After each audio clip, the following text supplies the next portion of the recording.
I forgot our trailer. Ken, I'm out of practice, buddy.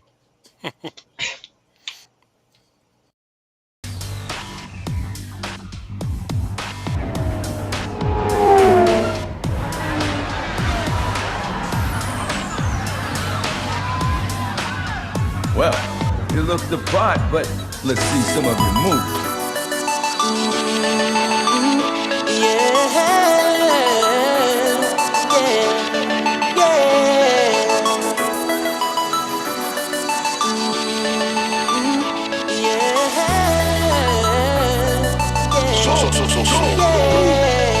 Feeling like a star, you can't stop my shine. I'm loving clouds, getting my head in the sky. I'm solo, I'm hunting solo, I'm hunting solo, I'm hunting solo. Yeah, I'm feeling good tonight. Finally feeling free and it feels so right. Oh, time to do the things I like. Gonna see a princess, everything's alright. Oh, no job but an answer to. Ain't a fixture in the palace zoo. No, and since the carbon lights off me, I'm living life now that I'm free. Yeah, told me get myself together. Now I got myself together. Now I made it through the weather. Better days are gonna get better. I'm so happy the carbon light is gone. I'm moving on. I'm so happy that it's over now. The pain is gone. I'm putting on my shades to cover up my eyes. I'm jumping in my ride. I'm heading. All right. I cannot say how much that makes me happy. I forgot how much that song makes me happy. So, welcome everyone to the Inflatable Falcon. I am Mike, and I am here with you guys. Introduce yourselves. This is John, the host of the Best Scar Bucket. And this is Ken, friend from the Rambling Star Wars fan and the forces behind Star Wars. Real quick, before we actually get into the meat and potatoes of this episode, I just want to say that I'm so happy to have the whole family back together again. Yeah, this is a rare occasion. I think it's been, 6 weeks since we've all been on together? Yep. Well, and yeah, it has been, because I was in Salem or something like that the one night, or I don't know. Well, you were in Salem, you were in Florida, I was in Chicago. And then so we were just all over the place. Yeah, it's good to have everyone back on a Wednesday night. Our summers are over now.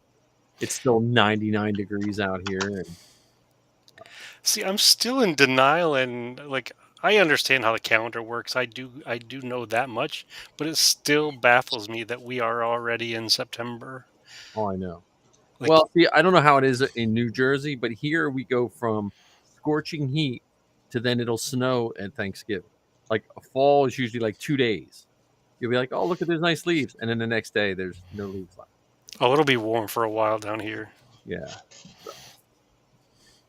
And then Ohio, yeah. all bets are off. Yeah, we'll have 95 degrees this week, and then it's going to be 77 next week. I'll take some 77. All right. So I don't know what topic we even landed on today, but we should talk about costuming. We haven't talked really about costuming, which I know probably all of us are going to have the same answers. But why not? Why not at least nudge ourselves to talk about costuming? Anyone have any good costuming work being done? Go ahead, Ken. I know you've got something. Yeah, I got nothing. You got nothing? I got nothing. I mean, I haven't worked on anything in several weeks. John? I haven't put my nose to the grindstone, but I've got some pre-preparation for something that we're not allowed to talk about. Oh, good. Okay. Well, that's good. Well, and unfortunately for me, I'm still affected by that disease, and I don't know how to describe it other than can't finish Project A without thinking about Project F. Because I sent a message to you guys, I think it was last week, saying, "Oh, I wonder how long it's going to take for somebody to come up with plans for this thing," and then today I found plans for said thing. Yep. Yep. Well, yeah, I have plans for many things working on that we're not talking about.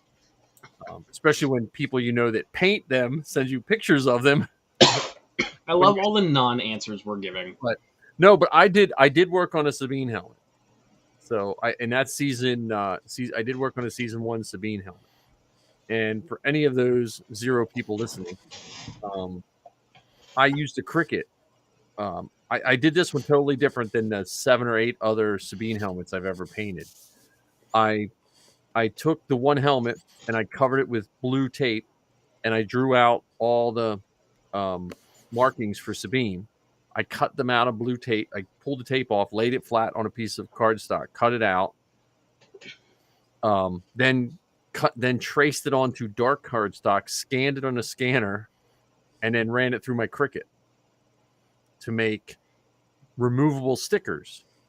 Because I have stencil stickers, which I haven't tried yet, but the removable stickers seal so nicely when you paint. And then I printed one color. I flipped the image, printed that the other color, so I knew I had them on the right side. So I wouldn't get them mixed up. And then I planned out how I was going to paint the helmet. So I knew the whole helmet had to be primed, so I primed it. And then I knew the top of the helmet had to be this purplish color. So I sprayed the entire helmet that purple color. I put the first set of stickers on it. And then I knew the eyes had to be orange. So I sprayed where the eyes were going to be. I sprayed that orange. I put the eye stickers over that. Then I knew it had to be this light violet. And I just went. So I kept adding stickers to it. And then when I was all done, when I peeled all the stickers off, it was done. If that makes sense. Yeah, absolutely. I'm just surprised you didn't get any peel away on some of the edges. Well, normally I hit with clear coat in between, so but the nice thing about the Cricut stickers is they seal so nice, but since they're removable, they come off pretty quick. I just use a toothpick off the edge, just hit it with a toothpick, and it comes right off. Oh, wow. I can't overemphasize how wonderful of a tool the Cricut is, and they just mismarket it. It's just... I wonder if I can figure out how to do Tam Posla's little designs in a Cricut. You can if what's nice about the Cricut software is if you have a picture, you can scan that picture in, and if you make the picture black and white or do some coloring on it, it will make the image for you. Oh, wow. It'll split it up. Like when I did the Boba Fett markings for his armor, it split it into the 3 different colors. And then I just ran the sheets right off of that. Oh, that's cool. So, same with the mythosaur on the shoulder. It has like a white thing around it. That file split those in half too. Split those into the 2 pieces. So that's pretty impressive. The only thing I found with the Cricut when I made and I don't know if you've ever scanned stuff in and tried to cut it, John. It descaled it. It scaled it wrong. Mm-hmm. So when I scanned the picture the next time, I took a Sharpie and I put I colored in the corners of the 8.5 by 11 piece of paper. So then when I scanned it in, those little triangles showed up, and I measured it out on the Cricut software to make it 8.5 by 11. Mm-hmm. So I knew it was 1-to-1. That was my workaround on that. Yeah, the Cricut is the best tool I have in my arsenal. Yeah, honestly, I mean, yeah, it's done more for me than 3D printing in a sense with costumes. Mm-hmm. Like when it comes to because it just used to be such a nightmare painting the Sabine helmets because I would make stencils with tape, but you'd usually only get one shot out of it, and with the Cricut, you can just get a nice consistent. So now if anyone gets an enemy props, I can send them the files to print Sabine helmet. So, I mean, the markings for it. That's really cool. So that's my costume. So I got that, and I just went. The only thing I didn't do, which if I get super crickety, I might try. I didn't do the silver trim around the parts of that. I just did that by hand. But if I get really fancy, I might just go in with a Cricut and try to make one so I can peel that away and make it perfect. But I'm not. I'm still happy with the hand worked silver. So I think Now, it's are you funny that just you've turned the tool into an adjective. yes, If I get crickety, yeah. now are you just using a paint pen for that, or are you? I use a paint pen for those. I have pinstripe tape that I've done one with pinstripe tape, and it looked a little better in some spots, but overall I like the look of the pen. It Like looks more handmade. I think I don't know. I just like the looks of the pen. So I just got the lens in today, so I'll be able to send that one out this week. But I did make a $200 error. I let my other enemy props, I cut it out, and I the other one I was painting, I was careful. I let it sit out in the sun way too long, and then it just the whole thing bent in. Mm. So then I'm going to try to repair it, but I have a feeling it's going to go down in history as one of those things I shouldn't have done.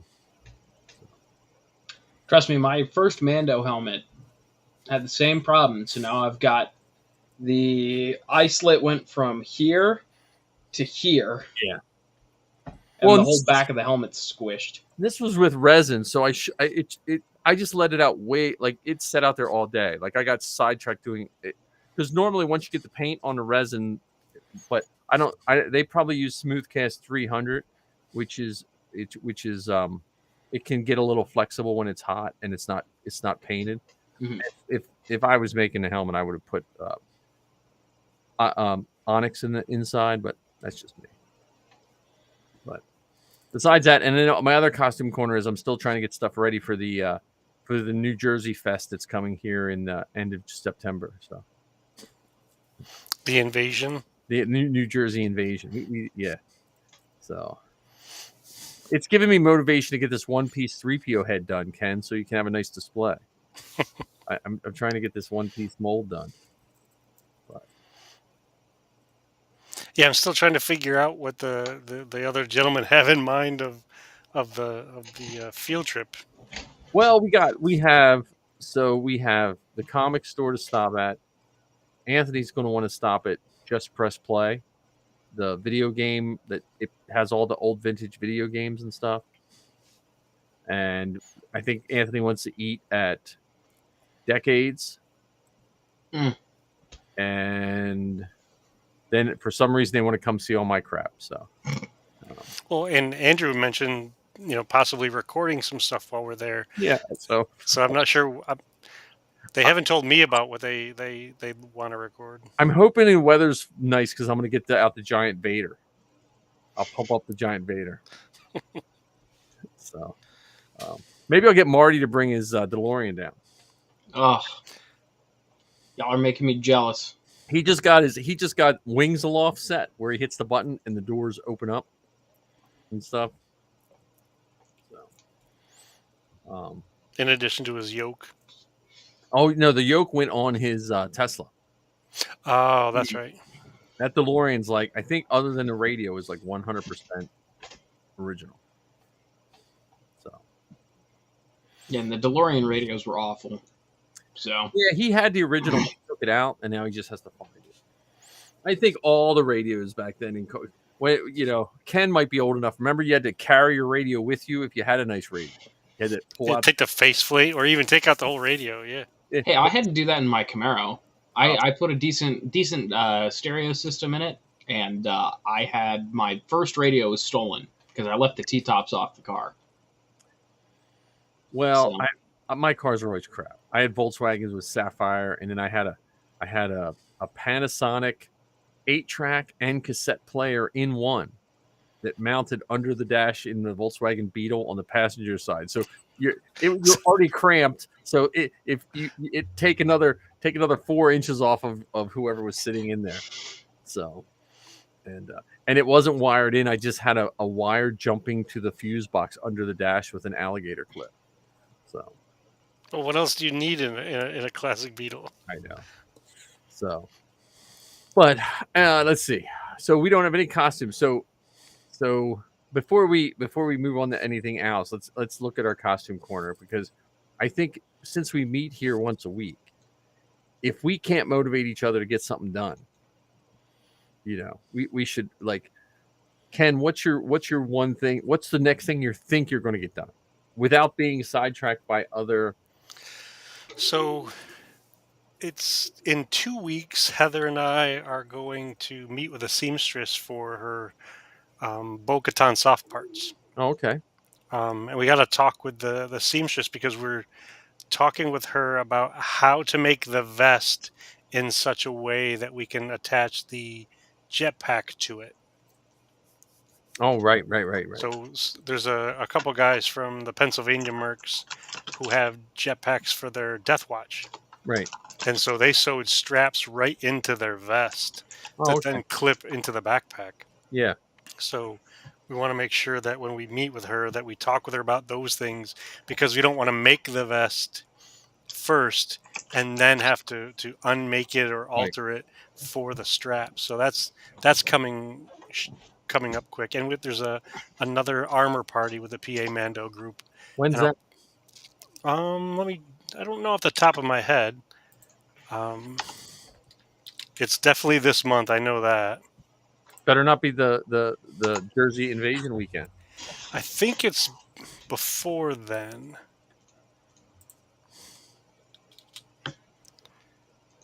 Is our chat working? If anyone's watching, I don't know if our chat is working.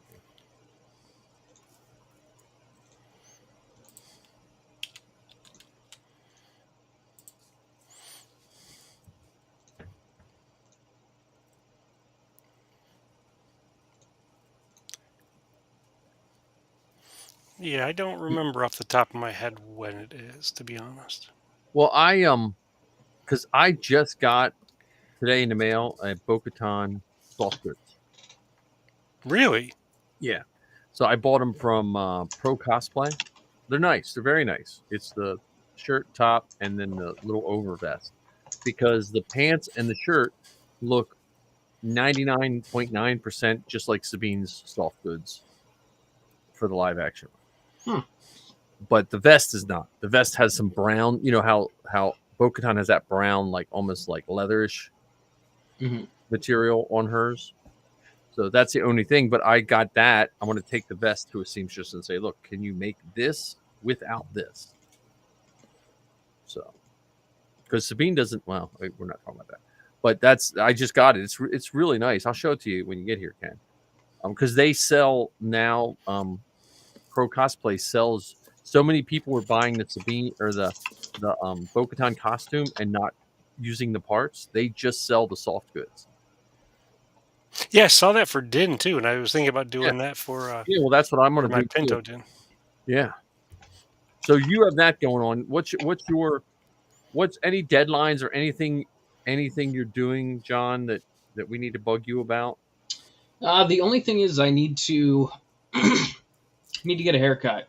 I need to get my hair dyed, because I need to submit my Supreme Leader Kylo Ren. You have to get your hair dyed for that. Yeah.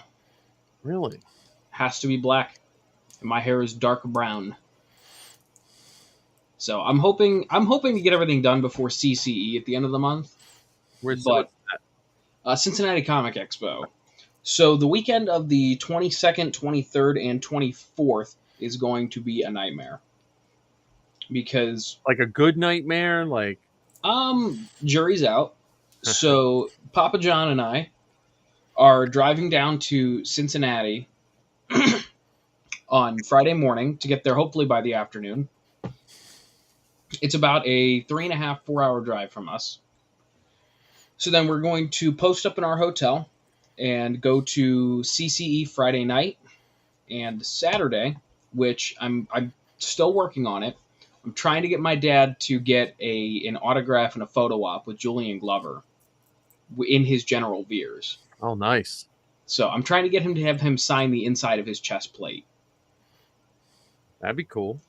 So then Saturday after the show on Saturday, we're gonna go back to the hotel, sleep, and then wake up at about 5 or 6 a.m. and drive from one end of the state to the other. Go from Cincinnati to Cleveland so we can make it for the Browns game in Cleveland at 1 o'clock. Oh, well, yeah, that'll be a. Now, where are you going to put your gear? It's just gonna have to stay in the car. All right. So It's a Yeah. long time to yeah, have fancy stuff like that in a car. I'm not thrilled about it, but I don't have much of a say. Your dad might be able to get Veer's just walk by in his Veer's costume. You know. Yeah, I'm hoping, but I'm not going to jinx it, so to speak. Yeah. Well, I'm pushing to get Vader done. My wife has a Star Wars thing. She has a new job. We both have new jobs this year. She helps the high school kids, and then they do a haunted walk through the school, and she wants to set her office up as like a Star Wars theme. And so I'm thinking of trying to get Vader done. So, and that's me. Vader being done is an afternoon. Too. And ordering a belt buckle. Ordering a belt buckle and just putting the strapping on the helmet. And that's just, it's like when you're cutting ABS armor. I got to drill some holes in the back of the mask. And once I drill that first hole, I'll be fine. But until then, I'm just like, but yeah, I have to get, and that doesn't have to be done for approval. And then Ken, you reminded me of the Din armor. I'm like, oh man, I really got to get on that too. Yeah, I don't know if my leg armor is the right size. Yeah, we got to make a list of what we need. Yeah. And get back on that too. So I gotta get myself back. I've been good in getting myself back in shape, but I gotta get just get me a little less Din in the middle here. For those, the problem with the cosplay Sky, you can only go so large, and then they don't make it anymore. So, Yeah, I'm at the other end of that problem, unfortunately. But yeah, I just want to get back. I'm just, for me, summer, just the heat just really drained it out of me wanting to do any real major work.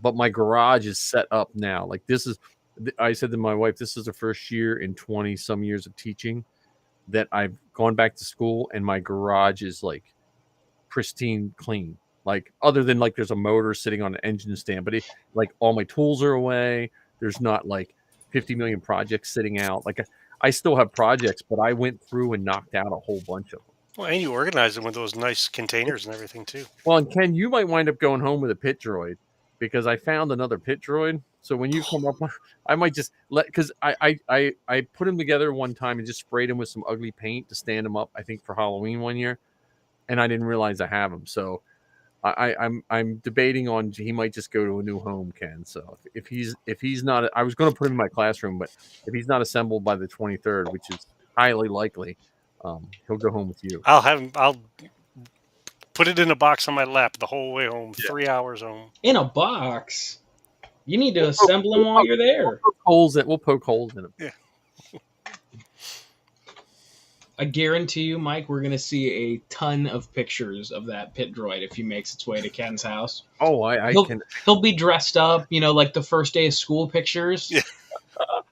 I never thought of. Oh man, now I have a blue pit. I have the whack one back here.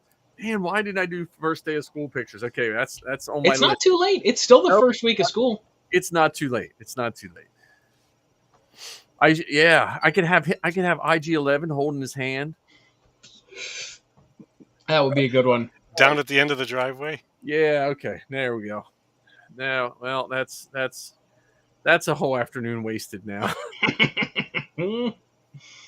So, well, I don't know if you guys ever knew that. So, a few years ago, when I used to travel a little bit more with one of my older jobs, and what I would often do is I would take action figures with me, and I would send pictures of those action figures home to Heather and the boys so that they saw where I was and that kind of stuff.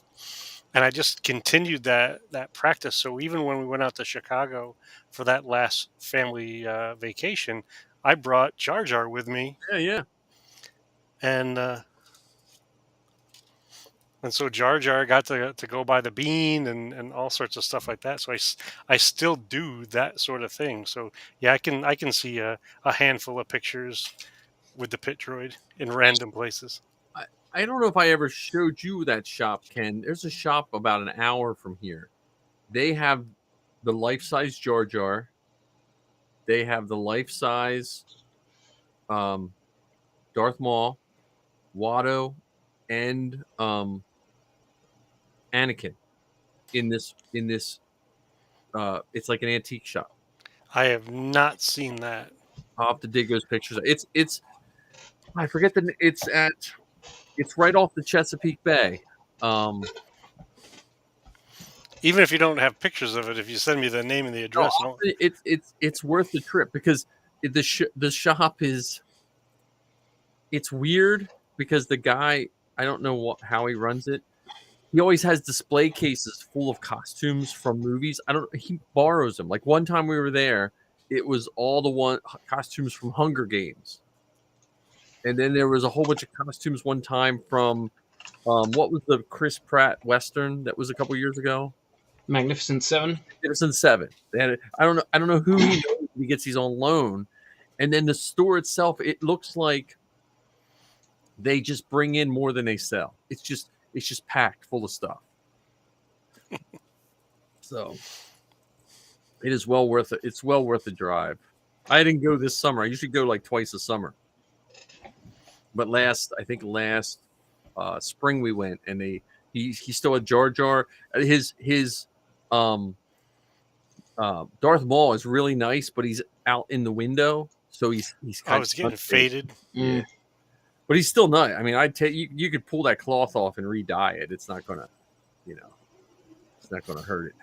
But yeah, we just went to a vintage shop over the weekend, and I got the latest addition to my menagerie. I don't know if you can see it.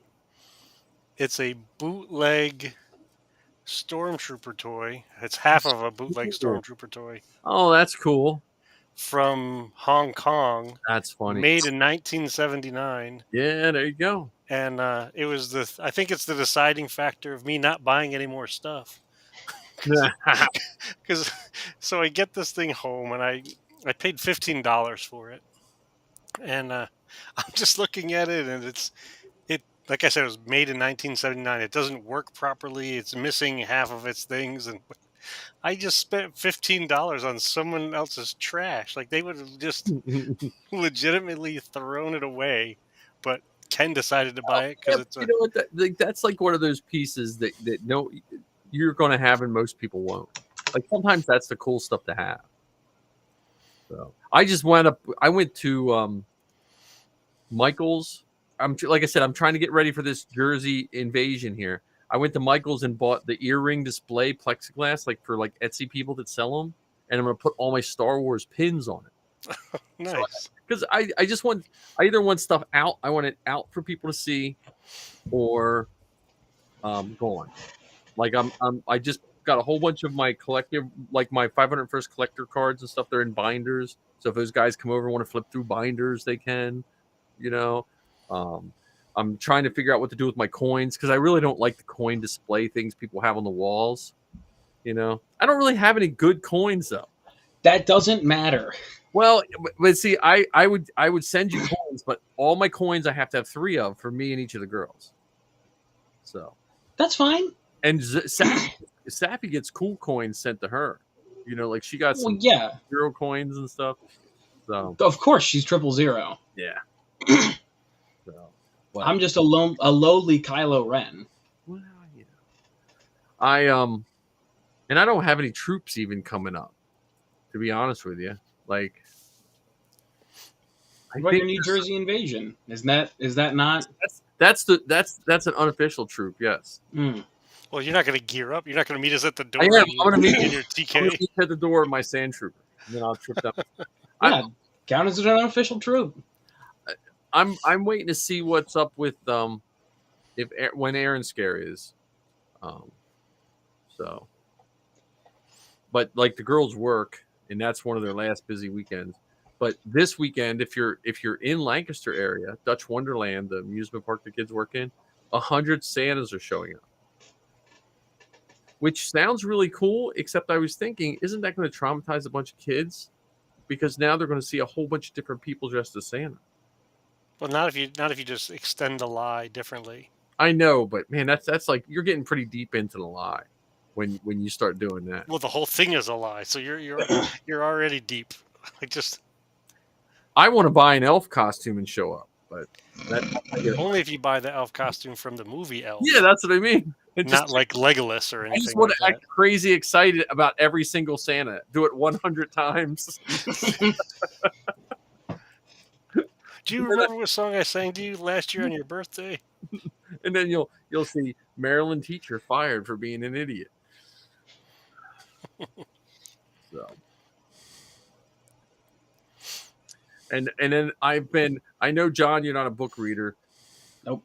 Listen to the Rogue One podcast, Sal's podcast on any of them that talk about the High Republic. Because they're starting to convince me. I like reading the books, but I just can't. I have to choose when I'm driving, podcast or book, and most of the time podcasts win out. But now that some of these High Republic stuff they're talking about, I'm like, yeah, I really want to get on this High Republic kick. Well, you're going to need to when that new show that we saw the big Wookiee for. Yeah. Yeah, I don't want to be like a poser and when they shows up and not know what I'm talking about. I want to be like condescending to the unknowing. Just turn your nose up at these non-book readers. Yes. Well, he was on page 72 of the fourth episode, the fourth issue of whatever. I think I listened to Sal's episode today, and I think what I liked the best about it was they were talking about how the authors now, they feel like they take whatever their personal pain is and fold it into the story. Like if and I feel like it puts a deeper meaning into some of the stories, so it just kind of intrigued me to try it out. I think I read listened/read first one, and I really liked it.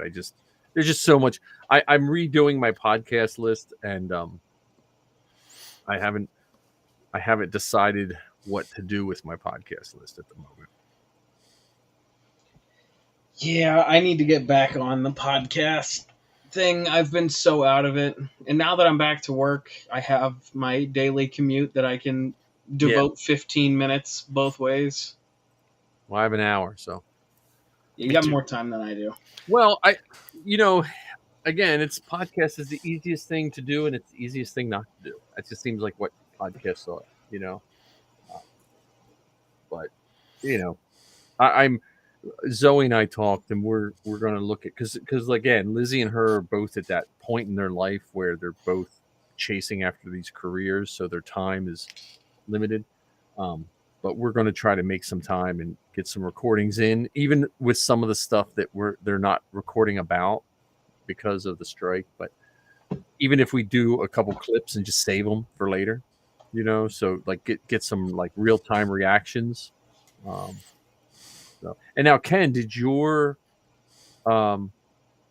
best of come out yet on your feed? Well, I haven't even checked, actually. It was supposed to come out September 1st. It was Flashback Friday. Okay, because I don't know if I saw it. Let me look on my feed. Or wait, you know what? I wonder, did I have to resubscribe when Anthony changed the thing? I would guess yes. Let me go. I could be wrong about that, but that's the Forces behind Star Wars. Yeah, I thought I did this before. Who knows? And I just recently put out a brief episode around the Star Wars cookbooks. Yeah, I listened to that. That was very good. That makes me want to buy more cookbooks too. Yeah, Flashback, it came out. Yeah, I'm nice.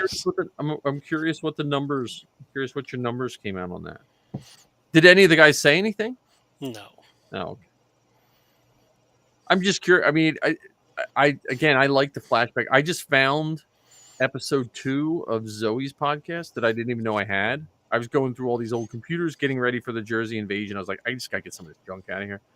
And I found I can't just throw a computer out, so I'm like combing over the hard drive to make sure there's nothing on there, and and I found episode 2 of Zoe's podcast from September of 2015, so I threw that up there. Oh, that's awesome. That was before she even met Lizzie. I was like, I'll just throw it up there. See. Keep the feed alive. And I'm gonna have an interview with or a shared episode. We're gonna record September 18th, I think. Jordan Wygan from the Pod Awakens. Oh, nice. Okay. So I was a guest on his show Nice. a couple months ago. So he's going to be a guest on the Rambling Star Wars Fan. That's you're starting out, Ken. You're past the fork in the road when you do that. That's this is going to be a fun episode because we're actually going to talk about the Ewok movies. I love that. You got to get Steele Saunders on there. His Ewok movie story is the best when he talks about going to see the first Ewok, because in Australia they were released in the theaters. Yep, and in France they actually had a performer make a special song for the end credits, and fun. she plays that song in concert and has live Ewoks come out on stage. When even like recently she has done that. So we're talking something like 30 plus years going on. And yeah, well, the guy who played Mace, Eric Walker, yep, I think he did the girls show. I think I'll have to look, but he is such a nice man. Like, yeah, so we're going to talk about the Ewok movies and some of the things that have lasted since the Ewok movies. Yeah. Oh man. And then I have another episode in the hopper for I haven't come up with a final title, but it's going to be something to the effect of visiting Endor for examples of George's rebellious, creative, and collaborative nature. Nice. Well, yeah. That's cool. And now you have your own profile here on this streaming service now, right? I think so. Because when I went, I think, did you log in? You have to try it sometime, but you're on there. So like, if you need to use that for the Rambling Star Wars Fam, you can make yourself another. Oh, another brand? Yeah, another brand. The thing that I haven't learned how to do yet is how to get the recordings. Like, I know how to make it live, like we're doing now. You just go in and you don't hit. There's a recording.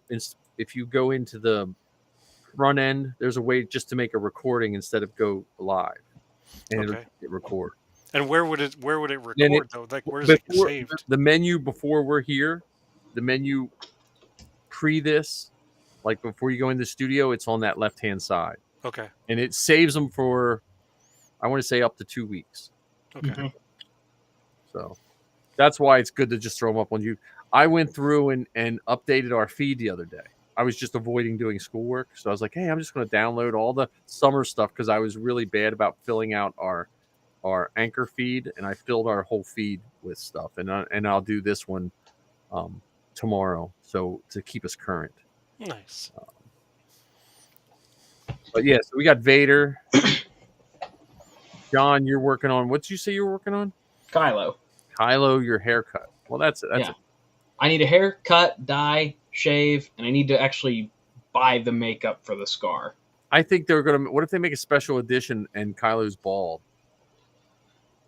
Well, then I will never complete the package unless I can figure out a bald cap. Yeah. Yeah, Yeah, I just want things to kind of get back to normal. I hope the which I don't think is going to happen, but I think the strike, because I think what they're asking for is pretty not terrible, pretty reasonable. But it's going to hit video games next. That's, I think, next week. Well, one of the things that I don't understand related to the strike is why there's so much resistance to even just acknowledge Like, for instance, on streaming services, how many times this show, this episode, this whatever has been viewed, been watched? Like, why is that such a struggle to get that information shared? I know exactly why, because did you see, was it Adrian Paul was talking where he doesn't even make money from Breaking Bad because they won't, because of the way it was, his agreement and stuff like that. Mhm. Um, Well, because Breaking Bad, the thing with Breaking Bad is Breaking Bad was bombing Yeah. in syndication. right. And then when they ported it to Netflix, it blew up. And then the last 2 seasons were incredibly popular on AMC Right. because everyone had binged it on Netflix. Well, and I think I said it on this show, and I'll say it again. It's not like the people on strike are asking for tons of money. They're just asking what they're due. And again, if I showed up to work this year, if I got paid by the amount of chalk I used teaching math, and they put a dry erase board in and didn't pay me because I was not using chalk, and that's all they're doing. The big wigs are just, well, it's not in syndication. They're throwing words around, and it's similar. If you look at what happened to the actors and actresses in the 50s before syndication hit, you like that, where they didn't have all that stuff, or the Three Stooges, who all basically died penniless because they didn't know what was coming. And I think there should be protections for that if someone's still making money off of it. Like if Netflix and if all those places weren't making money, I would think that people were being unreasonable, but that's not the case at all. Well, especially now that they're moving to those versions of those streaming platforms where now there's advertisements. So now Yep. that the companies are making money off of, Oh yeah. you know what I mean, making additional monies, if that makes Well, any sense. and what also these companies, they're making money off of your demographics. So I tell people, don't think that just because they're not showing ads, they know Mike Hinton is watching Netflix at this time and they will sell that to any person that will buy my information. You know what I mean? They're making money that way too. I mean, you look at Facebook is a predecessor to the streaming model and how rich Facebook is, and you are not intruded upon in ads really on Facebook at all, other than you might have to scroll past a few, because they're just selling your information. Right. And I think Ken might be the only one who can't relate to this. Mike, have you ever downloaded an app and one of the first pop-up windows you get after, say it's, I don't know, like it's a mainstream app, Mm-hmm. and you'll get either the push notifications dialog box first, or you'll get there's 2 options. It's either you can allow the app to track your information. I love how it's not either allow or deny. It's ask the app not to track your information. Yes. Yep. So, Yeah. So I don't know. And I think what I've said this multiple times, I can't believe the nanny is the person who sounds the most intelligent on any speeches I've heard in the last year is Fran Dresser. But she's pointing out just how, even if someone's not a union person, if you own the Pizza Hut or the pizza place in your town, the people that come eat at your pizza place are the people that have stable jobs and stuff, and it kind of, I spend more money if I make more money. That's just, I don't have a giant safe like Scrooge McDuck and just put my coins in it. if only. Well, then think of even like the trickle effects of this, and I'm not talking, Reaganomics here. I'm talking, The opposite. yeah, Go up. yeah. So, the the the makers of these things hire people to do this stuff. Those people, rent costumes, or those people go out to this restaurant while they're making it. So there are so many other people that are being impacted on this strike beyond just the actors and actresses. Right, and some of them, like even the secondary people, that long list of names that you don't know, that you never watched, though they're kind of in limbo because they want to promote the work they just did, but they can't really promote the work they just did because they're trying to protect.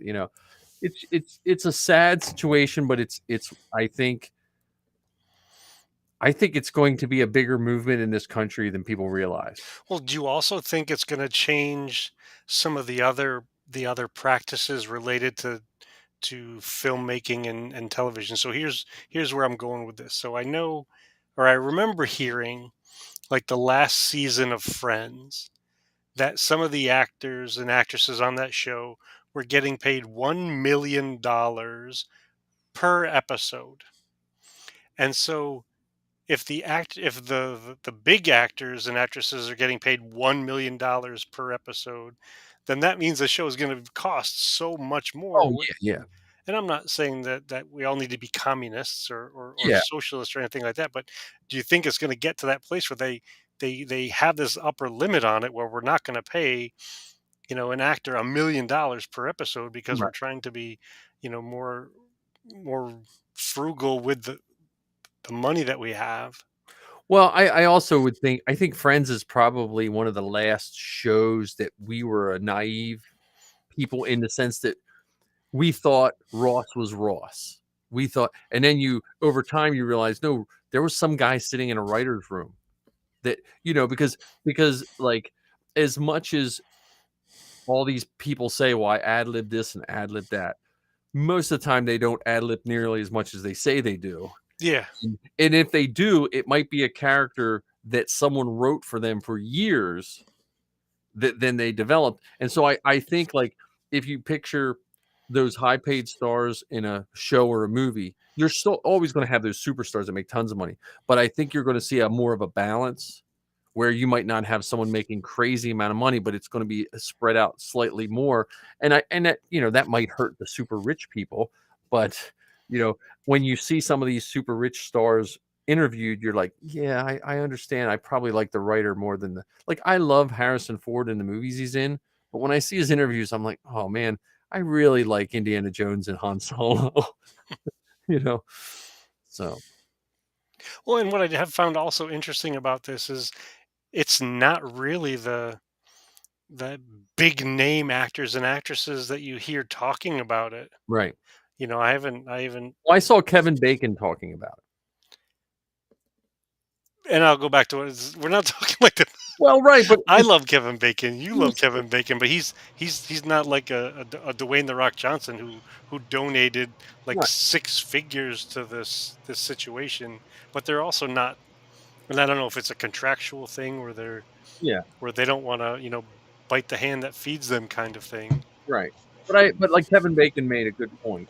He said, "Look, this what they're asking for." He said, I'm out here because I was lucky enough to be in the top end of the stuff." And he said too many people think every star is in that top end. And he said that's not what we're here for. We're here for all the people. So again, I think it could be one of those good things that reverberate um, through our society, hopefully, in the sense that it will help. Like you said, when you have a production come in, um, and all the people that get paid, that money we spend our money. I mean, I know I do. So I hope that the saying "you can't take it with you" is true, because if you can take it with you, man, I'm gonna have eternity really gonna suck. Because it amazes me to think, the first Ewok movie cost $3 million to make. Hmm. And But wasn't that made on part of Lucas's ranch? I think yes, I can't remember if both of them were or just one of them was. Yeah, I know that there were some reshoots done there. yeah, Um, but to think that whole entire TV movie was made for $3 million, and now you have people who are one person who's making that much money for, an episode or, yeah. a movie. Well, and again, like I said, I still think the behind the scenes people are starting to get more credit now because they have more access. Like like 30, 40 years ago, you could barely list more than like 10 people down on the off screen. You know, like you might have had some special effects guys, and you might have had some, but you wouldn't know like the names other than Star Wars. Star Wars seems to be that anomaly where everyone started to learn everybody's name, but in most movies you didn't. You know, I think the first special effects person I ever heard of outside of Star Wars was the guy who did the Planet of the Apes stuff when I was a kid. So Well, did you ever have the Jaws log? I have not. There was when Jaws was made, they put together, it's kind of like a making of book called the Yeah, Jaws log. You know, Jaws freaked me out when I was a kid. I want to go somewhere. Somewhere I think in Jersey they show Jaws in the summer while everyone's floating in floaties in the bay. oh, that's funny. Like you know. So, uh, but the Jersey Shore sounds too dangerous this past weekend, so I'll stay away. Yeah. But now our other big topic. How long have we been doing? We got about 9 minutes left. Oh, okay, good. The inflatable Falcon, our namesake. How serious should I talk to this voice in my head that keeps saying, start a GoFundMe? It comes in my head at least twice a day. Like twice a day, I'm like, oh, man, one of these days I'm just gonna start it. I'm just gonna send it to you. GoFundMe, Kickstarter, something.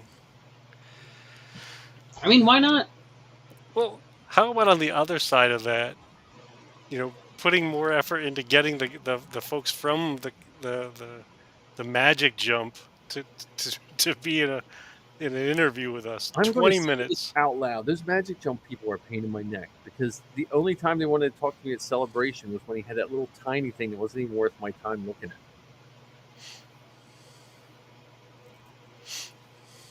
But I wonder if you could set it up at Fan Expo.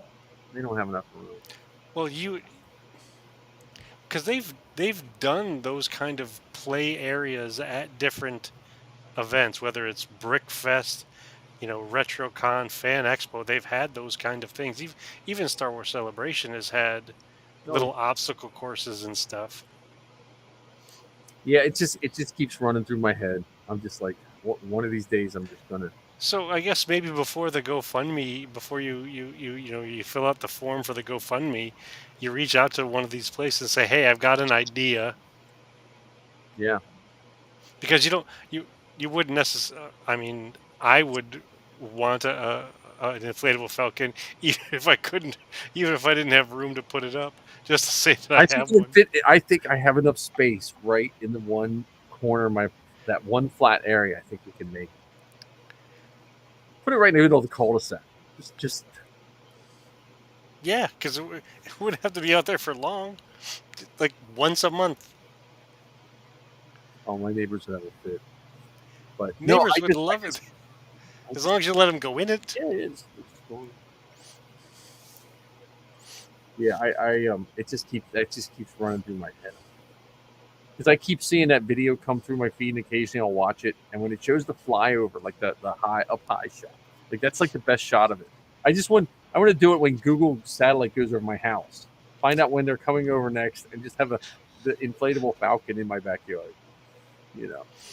Well, and you know that if we were to get that we would have to have at least 5 photo shoots with it. Yeah.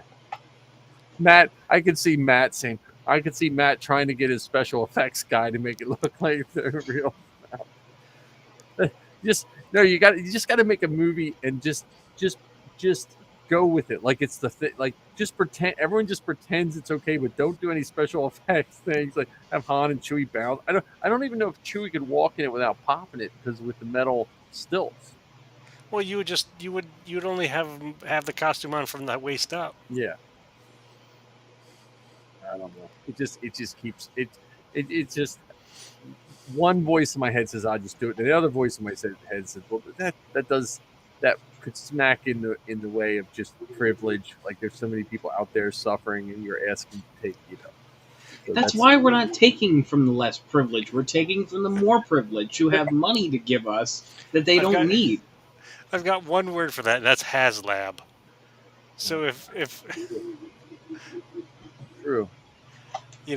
people have given more money for lesser things. That's They true. just haven't given us more money for lesser things. Yeah. Yeah. That's true too. Um, but Something to ponder as we get close to the end of this episode of yeah. the Yeah. inflatable Falcon. Yeah. Well, it's a good way to wind down to talk about the inflatable Falcon on the inflatable Falcon. I should probably pull the video, and we should do our 1 hour show at the halfway mark. We should run the commercial in the middle. Could do that. We should run the commercial if Magic Jump agrees to send us an inflatable Falcon. Well, we start running it, and then we got to figure out. I don't. Leverage. I see what you're saying. You know.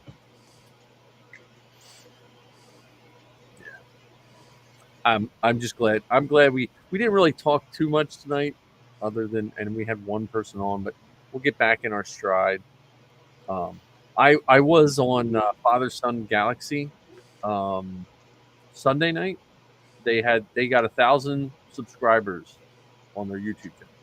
Very nice. Congratulations. So Keith and Kerwin, which makes me think, man, I gotta really figure out my algorithm for YouTube. I wonder if I wonder if he would spend an hour talking with us about different aspects of podcasting and But you know what? and I stuff. can ask. I'll ask him for next Wednesday. It's probably past Keith's bedtime, but I can ask Kerwin will probably do it. Yeah, even if it's not on the show, just in general. Right. Because I've got like 753 questions that run through my head that I. And his wife is their marketing genius. But I think they push a lot of things out to Twitter or X or whatever it's called now these days, which I just in principle it's hard for me. I think I deleted all my Twitter accounts, so it's like, but well, and I also think it's just consistency. They've been doing it for he said 2 or 3 years, and they already have 400 episodes. So, Yikes. Well, if we divided ours into normal bite-sized chunks, we could have. I do think that's probably, if we had to circle a problem for all of us, I think we tend to think that episodes need to be longer than they are. I don't think we think that they need to be longer than they are. I think we just have that gift of gab and don't know when to shoot Right. up. But I'm saying even with the podcast, like the Best Guard Bucket, John, you could probably look at your formula and make an intro half and the second half and split that to a Monday and Friday podcast, like every recording. Because I've talked this way with Zoe, but she never gives me any splits to split it. But like I think sometimes I see like I my bellwether for podcasts is that I look at iHeartRadio, and I've noticed over the last year and a half all of their standard shows that are on all the time are now pushing under the hour mark, where before they were pushing over the hour mark. Like Stuff You Missed in History, which is one of their bigger ones, some of them are running around a half hour, 37 minutes. So, But yeah, I'll talk to Kerwin. That would be a fun episode of podcasting. And then we do have to really work on the Unified Fandom Network. We have to get that. I don't know where to go with that. I'm still confused with some of that, but I think. Well, I have ideas, but we're off air. Yeah. So let me close this off, and then we'll talk off air. And if anyone, just as a reminder, we'll try to be here every Wednesday. Check out the Best Guard Bucket. Check out the Rambling Star Wars Fan. Star Wars Geek Girl is still on a hiatus, probably during the duration of the strike, unless I can talk Zoe and Lizzie and doing other things. And the forces behind Star Wars will be recording another episode in 2 weeks, September 14th. And check out your best of, which I thought was. Now I just resubscribed because apparently I wasn't subscribed to your new feed. But the best of is always a good one. And the one last thing, just check on your friends. If you're on your online friends, and real friends if they're having troubles. We're getting into the holiday season, which can tend to make some people upset. So check on all the people you know and don't. And I'm going to close us out with Stormtroopers and then our song.